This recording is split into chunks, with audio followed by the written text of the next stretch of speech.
அத்தியாயம் 4. ஏண்டா எல்லாரும் இப்படி தினமும் என்ன சுத்தி நிக்கணுமா? எனக்கு என்னவோ போல இருக்கு என சுவாமிநாதன் புலம்ப, சும்மா இருங்க தாத்தா, நாங்க பயந்தது எங்களுக்கு தான் தெரியும். எல்லாருக்கும் பயம் காட்டிட்டு இப்போ எங்களையே குறை சொல்றீங்களா என்றான் தனா கோபமும் ஆற்றாமையுமாக. அப்படி சொல்லுடாப்பா, எவ்ளோ பயந்துட்டோம் என்ற வேதவல்லியும் இன்னும் கவலையுடன் தான் இருந்தார். ஒரு வாரம் முன்பு திருமணம் முடிந்த அன்று இரவு திடீரென சுவாமிநாதனுக்கு மூச்சு திணறலும் நெஞ்சுவலியும் ஏற்பட அனைவரும் பதறி அடித்துக்கொண்டு அவரை மருத்துவமனைக்கு அழைத்து சென்றனர். வயதின் காரணமாக ஏற்படக்கூடிய பிரச்சனைதான் என்றும், ஒழுங்காக மாத்திரை மருந்துகள் சாப்பிடும்படியும் கூறி 2 நாள் மருத்துவமனையிலேயே வைத்திருந்துதான் டிஸ்சார்ஜ் செய்தனர். மிகவும் மைல்ட் அட்டாக் தான் என்பதால் பெரிதாக பாதிப்பில்லை. ஆனாலும் அவருக்கு வயதாகி விட்டதால் அனைவருமே பயந்துதான் விட்டனர். வீட்டிற்கு வந்ததில் இருந்தே அவரை யாரும் அதிகம் நடமாடவே விடவில்லை. அவர் அறைக்கே அனைத்தும் எடுத்து சென்று கொடுத்து கொண்டு இருந்தனர். ஆண்களும் காலையில் வேலைக்கு கிளம்பும் முன் அவரை பார்த்துவிட்டுதான் சென்றனர். அப்படித்தான் இன்று மொத்த குடும்பமும் அவர் அறையில் குழுமி இருந்தது. ஐஸ்வர்யாவும் கனிமொழியும் கல்லூரி போகும் முன் அவரிடம் சொல்லிவிட்டு செல்ல வந்திருந்தனர். கொஞ்சம் கையை குடைந்தானா என சுவாமிநாதன் கை நீட்ட தனாவும் அவரை பாதுகாப்பாக பிடித்து அமர வைத்தான். எல்லாரும் இருக்கும்போதே கொஞ்சம் பேசிடுவோமா? ஒரு 10 நிமிஷம் எல்லாராலையும் இருக்க முடியுமா? அனைவரையும் பொதுவாக பார்த்து சுவாமிநாதன் கேட்க, சொல்லுங்கப்பா என்றார் ரவிச்சந்திரன். நான் இன்னும் எத்தனை நாள் இருப்பேன்னு தெரியல ரவி. அதுக்குள்ள பிள்ளைங்க கல்யாணத்தை பார்க்க ஆசையா இருக்கு. நம்ம ஐஸுக்கும் தனாக்கும் கல்யாணம் பண்ணி வச்சிடுவோமா? முடிஞ்சா ஈஸ்வர் கனிக்கும் சேர்த்தே பண்ணிடலாம். என் காலம் இருக்கும்போதே பிள்ளைங்க கல்யாணத்தை பார்க்கணும்னு எனக்கு ஆசையா இருக்குப்பா. உங்களுக்கெல்லாம் சம்மதமா என அவர் கேட்க யாருமே உடனடியாக எந்த பதிலும் கூறவில்லை. ஐஸ்வர்யா தனா திருமணம் அனைவருமே யோசித்ததுதான். ஆனால் கனி ஈஸ்வருக்கு அதற்குள் திருமணம் பற்றி யாருமே யோசிக்கவில்லை. அதான் உடனடியாக பதில் சொல்ல முடியாமல் திணறினர். உனக்கு ஏதாவது மாற்று கருத்து இருக்காப்பா தனா என சுவாமிநாதன் தனாதிபனிடம் கேட்க அவனோ ஐஸ்வர்யாவை தான் பார்த்தான். வேண்டாம் என்பது போல் அவள் பதட்டத்துடன் தலையாட்ட அதை புருவங்கள் நிறைய பார்த்தான் தனா. அவளோ அவன் பார்க்க மேலும் வேண்டாம் என்று கண்களாலேயே கெஞ்சினாள். முதலில் புரியாமல் பார்த்து கொண்டிருந்தவனுக்கு மெதுவாகத்தான் அவளுக்கு தன்னை திருமணம் செய்ய விருப்பமில்லை என்று புரிந்தது. புரிந்த நொடி அவன் முகம் இறுகி போக சட்டென திரும்பிவிட்டான். எனக்கு ஒன்னும் பிரச்சனை இல்ல தாத்தா என அவன் அழுத்தமாக கூறிவிட அவளோ அதிர்ந்து அவனை பார்த்தாள். அடுத்து சுவாமிநாதனும் அவள் புறம்தான் திரும்பினார். உனக்கு சம்மதம் ஆயிஷுமா என அவர் நேரடியாக கேட்க அவளுக்கு சட்டென்று சம்மதமும் கூற முடியாத மறுக்கவும் முடியாத நிலை.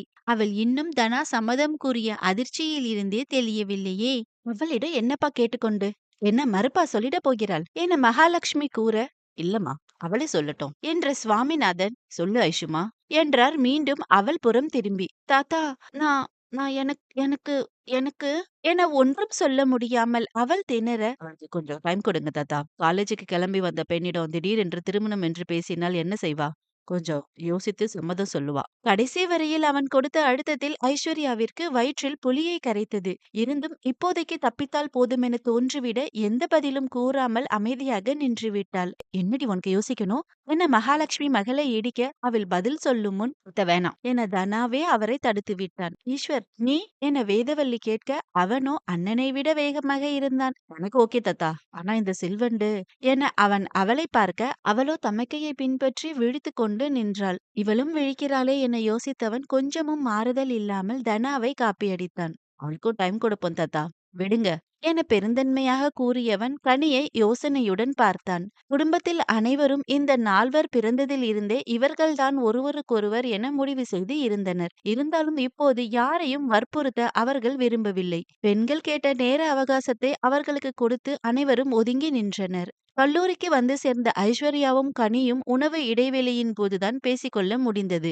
வந்ததுமே, என்னடி இப்படி ஒரு குண்டை தூக்கி போடுறாங்க என ஐஸ்வர்யா பயத்துடன் புலம்ப, நானும் எதிர்பார்க்கலையக்கா என்றாள் கனியும் மெதுவாக. அந்த முறுக்கு மீசிய போய் யாராவது கல்யாணம் பண்ணிப்பாங்களா? வாழவே முடியாதுடி. அதிகாரம் பண்ணியே சாகடிச்சிருவாரு. அவரையெல்லாம் மனித இனத்திலேயே சேர்க்க முடியாது. போதும் நிறுத்துக்கா. ஐஸ்வர்யா அடுக்கிக் கொண்டே போனதில் கனி கோபத்துடன் இடைமறித்தாள். மாமா உனக்கு கசக்குதா? அவரை போல ஒருத்தர் எங்க போய் தேடுவ?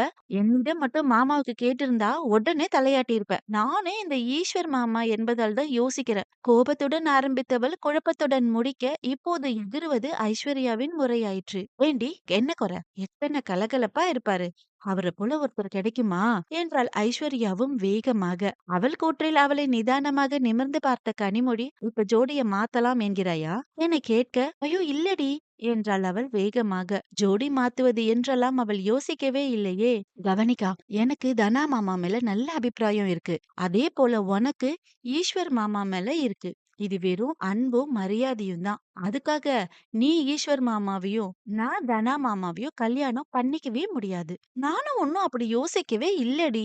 வேகமாக ஐஸ்வர்யா இடைமறிக்க அதில் மெலிதாக சிரித்துக் கொண்டாள் கனிமொழி. தெரியும்க்கா. இப்போ நமக்கு வாய் திறப்பது இவங்க தான். எல்லோரும் சந்தோஷமா இருக்கணும்னா நாம இதை ஏத்துக்க முயற்சிப்பதுதான்க்கா புத்திசாலித்தனம். அதாண்டி பிரச்சனையே. என்னால அவரை போல ஒருத்தர கணவனா நினைக்கவே முடியலையே. எனக்கும் அதே பிரச்சனை தான். உங்கள ஊரையெல்லாம் விட்டு போவதை என்னால யோசிக்கவே முடியல. இருவருமே தங்கள் பிரச்சனைகளை கூறிக்கொண்டனரே ஒழிய விடையே தெரியவில்லை. நான் அப்பாவோட பேசி பார்க்கறேன் கனி என ஐஸ்வர்யா யோசனையுடன் கூற, நானும் ஈஸ்வர் மாமா கிட்ட பேசுறேன் என்றாள் கனி. அந்த முறுக்கு மிஸ்ஸியிடமெல்லாம் பேச முடியுமா என முணுமுணுத்துக் கொண்ட ஐஸ்வர்யா கிளாஸிற்கு சென்றாள். மாலை வீட்டிற்கு வந்ததும் தந்தையிடம் பேச வேண்டும் என்ற யோசனையுடன் ஐஸ்வர்யா அமர்ந்திருக்க குணசேகரனே அவளை தேடி வந்தார். கனி கீழே சென்றிருந்ததால் அறையில் அவள் மட்டும்தான் இருந்தாள். கனி இல்லையாமா என கேட்டுக்கொண்டே அவர் கட்டிலில் அவளுக்கு எதிரில் அமர, கீழே இருக்கப்பா என்றாள் அவள். சரிடா, அவகிட்ட அப்புறம் பேசிக்கிறேன். இப்போ அப்பா உன்கிட்ட கொஞ்சம் பேசணும். பேசலாமா என அவர் கேட்க, சொல்லுங்கப்பா என்றவளுக்கு என்ன சொல்வார் என்ற யூகம் இருக்கத்தான் செய்தது. அவள் நினைத்ததை தான் அவரும் கூறினார். நீயே யோசிச்சிருப்ப ஐஷு. இருந்தாலும் என் மனசுல பட்டதை சொல்லிடுறேன். நீ தனாவிடம் அதிகம் பேசியதில்ல. நானும் கவனித்து கொண்டுதான் இருக்கிறேன். ஆனா அவன் ரொம்ப நல்லவன்டா. பழகி பார்த்தா உனக்கே புரியும். வெளியில கரடு முரடா இருந்தாலும் நாம குடும்பத்துக்காகவோ உனக்காகவோ என்ன வேணாலும் செய்வான். அவனை விட நல்லா உன்னை யாராலும் பாத்துக்க முடியாது ஐஷு. உனக்கு கண்டிப்பா ஒரு நாள் புரியும். அவர் கூற்றில் அவளுக்கு சுத்தமாக உடன்பாடு இல்லைதான். இருந்தும் எதிர்த்தும் பேச மனம் வராமல் அமைதியாக அமர்ந்திருந்தாள். முக்கியமா இந்த குடும்பத்துக்கு ஒரு பிரச்சனை வந்துடக்கூடாது ஐஷு. தனா மறுத்திருந்தா கூட பிரச்சனை இல்ல. நீ ஏதாவது காரணம் சொல்லி மறுத்தா அது எல்லார் மனசுலயும் ஒரு சங்கடத்தை ஏற்படுத்துமா. இந்த குடும்பத்துல ஒரு பிரச்சனை வந்துடக்கூடாதுன்னு வீட்டோட மாப்பிள்ளையாகவே இருந்து விட்டவன் நானு. இன்று ஒன்னால ஒரு சங்கடம் வந்தா எங்களுக்கு ரொம்பவும் கஷ்டமா இருக்கும்டா. நான் உன்னை வற்புறுத்தல. அவசரப்பட்டு விடாத என்றுதான் சொல்றேன். புரியுதா? மெதுவாக குணசேகர் கேட்க, ம் என்று மட்டும் உணங்கி வைத்தவளுக்கு திருமணத்தை மறுக்க தனாவால் மட்டும்தான் முடியும் என்பதை அழுத்தமாக தலையில் ஏறி இருந்தது. அவன் ஒருவன்தான் வழி. அவனிடம் பேசிதான் ஆக வேண்டும். முறுக்கு மிச மொறப்பானே என அவள் தனக்குள்ளேயே பட்டிமன்றம் நடத்தி கொண்டிருக்க அவரோ மகள் ஏதோ யோசிக்கிறாள் என்று நினைத்து சென்று விட்டார். வெளியில் பார்த்த கனியிடம் அவர் இதையே கூற அவள் ஐஸ்வர்யா அளவுக்கு குழம்பவில்லை. எனக்கு புரியுதுப்பா, பயப்படாதீங்க என அவருக்கு ஆறுதல் கூறிவிட்டே உள்ளே வந்தாள். அன்று இரவு உணவு முடிந்ததும் இரு பெண்களுமே தங்கள் வருங்கால இணைகளை தேடித்தான் சென்றனர். தனா யாருடனோ பின்பக்கம் நின்று போனில் பேசிக் கொண்டிருக்க அவனை தேடி சென்றாள் ஐஸ்வர்யா. அவள் தன்னை நோக்கி வருவதை கவனித்தவன், அப்புறம் கூப்பிடுறேன் என போனை வைத்து விட்டான். தென்னை மரத்தின் அடியில் நின்றிருந்தவன் எதிரில் வந்து நின்றவள் எப்போதும் போல் அவன் நெஞ்சை மட்டுமே பார்த்து கொண்டு கையை பிசைந்து கொண்டு நிற்க, அவள் நிலையை பார்த்து மெதுவாக சிரித்து கொண்டவன் தானும் மரத்தில் சாய்ந்து நின்று கொண்டான். என்ன ஐசு, உன்னை கல்யாணம் பண்ணிக்க பிடிக்கலையா?